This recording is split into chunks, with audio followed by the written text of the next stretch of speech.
Recently, I received a question on the English Proficiency Letter. A viewer was asking me that he needs a sample of the English Proficiency Letter so that he can ask his university to issue one for him because he studied his masters in English and he does not want to give IELTS exam and yet apply for PhD based on his other credentials. So for that, in this video, I'll be showing one of the examples for the English proficiency letter that can be submitted and that got accepted in Hamad Bin Khalifa University.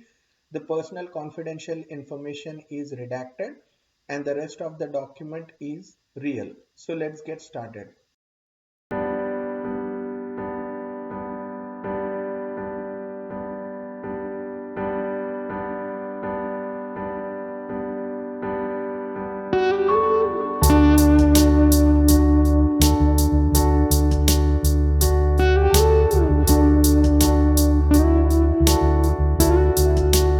In this video, I'll show an English proficiency letter which was previously accepted by Hamad Bin Khalifa University for English proficiency.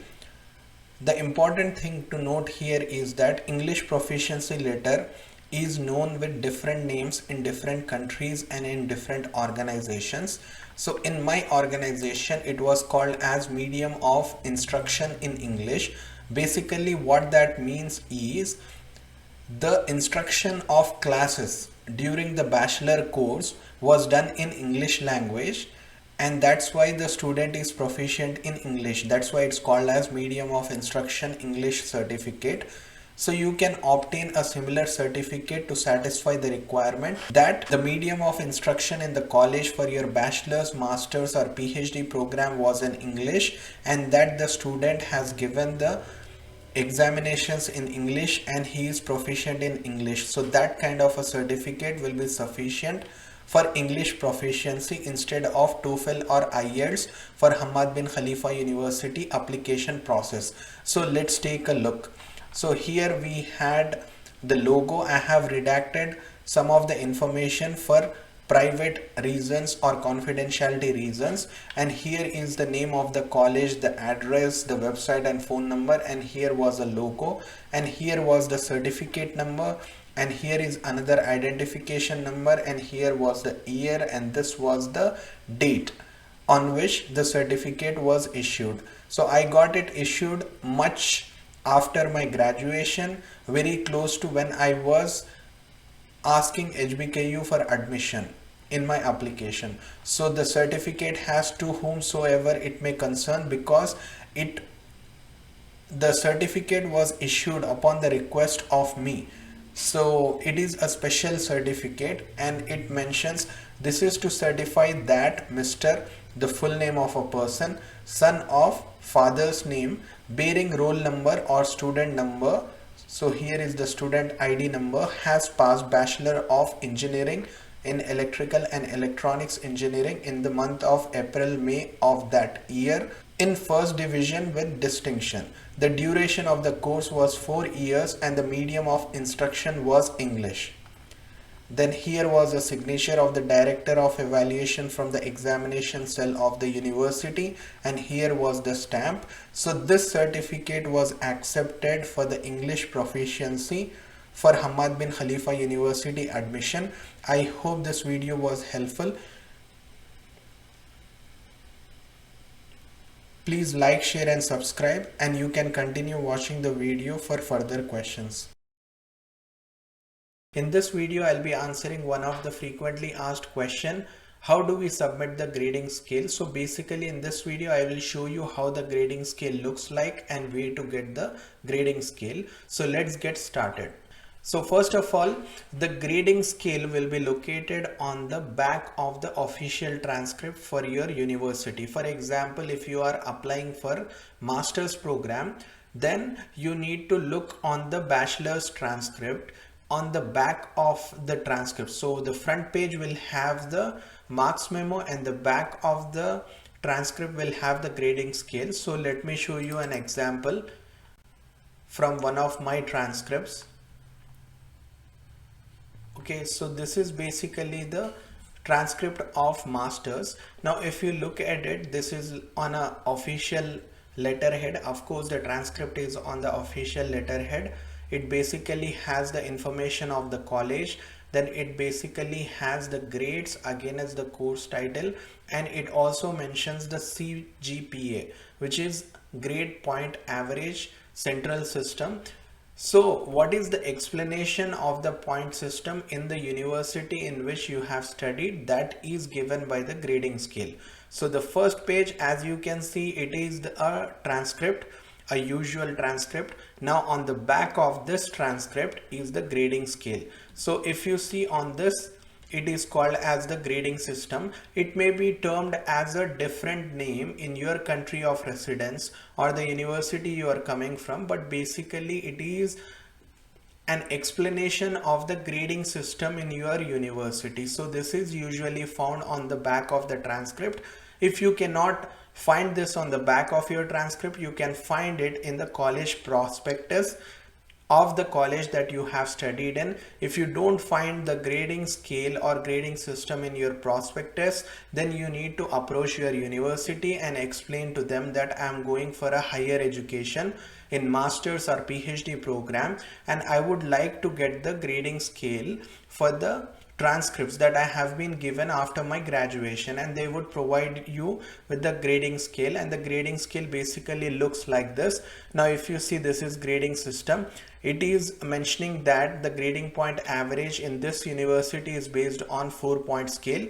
For some university the grading is based on 10-point scale, so that is divided by 10.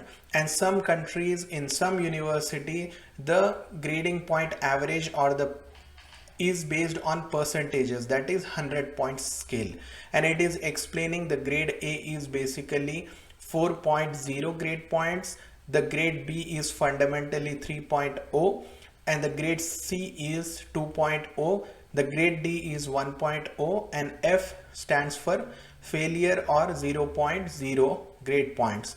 And it is also giving the grade description as exceptionally good for A, good performance for B, minimally acceptable performance for C, unacceptable performance for D. The grade description for grade F is failed. So these are the grading scale points and grade description, and also some other abbreviation which are used in the grading scales are mentioned, such as exempted, incomplete, pass, repeated course, satisfactory progress, transferred course, unsatisfactory progress, withdrawal from course, administrative withdrawal, and the repeat rule. So this is basically the grading system or grading scale. So when it is asking for the supplemental information about the grading scale, then you need to provide this page to the back of the transcript for the grading system or grading scale, and this is how you need to proceed with the additional documentation. In Hamad Bin Khalifa University, the process first is to apply for admission. After you have been selected for admission based on your profile, you will be asked to fill a scholarship form that will be sent to your email. So it is by default. Again, the scholarship selection is also based on the profile. Some people will get the fully funded scholarship with the maximum stipend. Some will get fully funded scholarship with a percentage of stipend. Some will get 90% scholarship. Some will get 80% scholarship with stipend. So in case you do not get the fully funded scholarship and the maximum stipend, in that case you can work on campus. The jobs for students basically as research assistant, teaching assistant, library assistant, administration job, and then you can earn money while you are studying in Hamad Bin Khalifa University. The jobs are on campus, so the transport is not an issue. The job will be within the campus of Hamad Bin Khalifa University, where the housing of Qatar Foundation or Hamad Bin Khalifa University is located. So let's get to the question, what is the maximum stipend? So when I talk about stipend, you need to understand that this is the maximum stipend that is given by Hamad Bin Khalifa University to a student. It is not the stipend that everyone will be getting. You might get a partial scholarship or a partial stipend. So I'm talking about the maximum stipend. If you are enrolled in a bachelor's program and if you get fully funded scholarship with a maximum stipend, then the stipend will be around 5,000 Qatari riyals, which is equivalent to 1400 US dollars. You heard it right. This is the amount of money that you can earn while you are studying in the university. And apart from this, you will be given a free accommodation on campus, which is equivalent to a 4 to 5 star hotel. And if you want to look how the accommodation in Qatar Foundation or Hamad Bin Khalifa University is, I have posted videos on my YouTube channel. I'll also link them in the description below so you can check them out. Apart from this, you will also be given a ticket for round trip from your home country to Qatar once per year. So that is once per year, and it is between your home country and Qatar so that you can visit your family. So that is the maximum stipend for a bachelor student. Now, if you are enrolling in a master's program, then the maximum stipend is around 7,500 riyals, which is equivalent to 2,100 US dollars. Apart from this, again you get one round trip ticket from your home country to Qatar once every year. Apart from that, you will be getting free housing on the on-campus accommodation. And if you are enrolling in a PhD program, then you get paid around 9,000 Qatari riyals, which is equivalent to 2,500 US dollars. And you get one free ticket for round trip between your home country and Qatar. Apart from that, you get free housing, which is equivalent to a 4-star or 5-star hotel. So this is about the stipend. If you have any additional questions, then you can reach out to me. If you need any guidance throughout the application process, you can reach out to me through LinkedIn. I thank you so much for your support. Please like, share and subscribe. I do a lot of hard work in making these videos. So please stay tuned and subscribe. Thank you. Take care. Bye-bye.